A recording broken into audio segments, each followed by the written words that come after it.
एक बात है दानिश भाई, क्योंकि जाहिर सी बात है अभी छुट्टियां चल रही हैं बच्चों की, और पेरेंट्स की जानिब से जो है वो ये इशू भी उठाया जाता है कि जब जून जुलाई में आप पढ़ाई नहीं करते तो फिर जून जुलाई की फीसेस जो है वो प्राइवेट स्कूल्स वाले क्यों लेते हैं। मैं चाहता हूँ उसके ऊपर आप एक थोड़ा सा कमेंट कर दें। पहला सवाल तो मेरा ये है कि जून जुलाई में आप स्कूल क्यों बंद करते हैं? 2 महीना स्कूल क्यों बंद किया जाता है? किन रूल्स को आप फॉलो करते हैं? ये ब्रिटिश का बनाया हुआ कानून था जिसमें समर वेकेशन में 2 महीना स्कूल बंद किया जाता था और विंटर वेकेशन में दिसंबर के आखिरी दिन के 10 दिन स्कूल बंद किए जाते थे। क्या हमने उसमें अब तक कोई आज़ादी के बाद भी कोई तब्दीली की है? हमारी जो वेदर चेंजेस हैं, सुबह सिंध की स्पेशली मैं बात करूंगा, तो क्या हम इस वक्त जुलाई में मौजूद हैं? क्या ये वेदर इस काबिल नहीं है कि बच्चे स्कूल जा सकें? क्या मिड ऑफ मई से लेके मिड ऑफ जून तक शदीद गर्मी नहीं थी? क्या गवर्नमेंट को नहीं चाहिए था या सुबह सिंध की मिनिस्ट्री को नहीं चाहिए था कि वो मिड ऑफ मई से लेके मिड ऑफ जून तक 1 महीना समर में स्कूल बंद कर दे और जुलाई में बच्चों को स्कूल आने की परमिशन दे? 12 महीने का जो एकेडमिक सेशन होता है उसमें 2 महीना आप समर वेकेशन देते हैं, बचे 10 महीने। पिछले साल एजुकेशन मिनिस्टर ने पूरा अगस्त, जून जुलाई अगस्त का पूरा महीना भी स्कूल बंद रखा।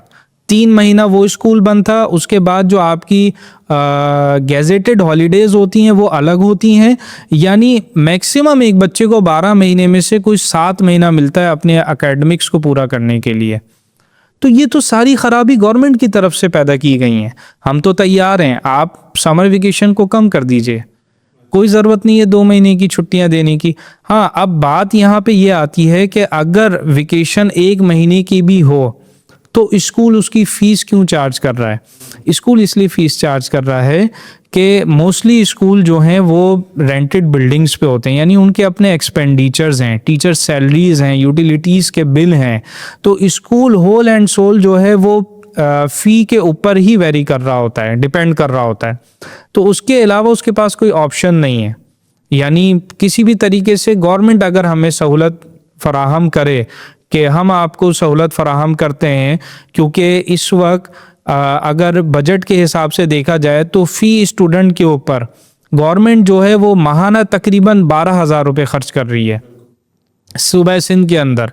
तो जब एजुकेशन आपके स्कूलों में मौजूद ही नहीं है, जब आपके 12,000 स्कूल बंद हैं, जब आपके स्कूलों में इनरोलमेंट नहीं है, यानी इस वक्त सिंध के अंदर 72 लाख बच्चा आउट ऑफ स्कूल है, जिसमें से 56% सिर्फ बच्चियाँ हैं और 45% जो रेशो है वो अंडर 10 ईयर्स बच्चों के।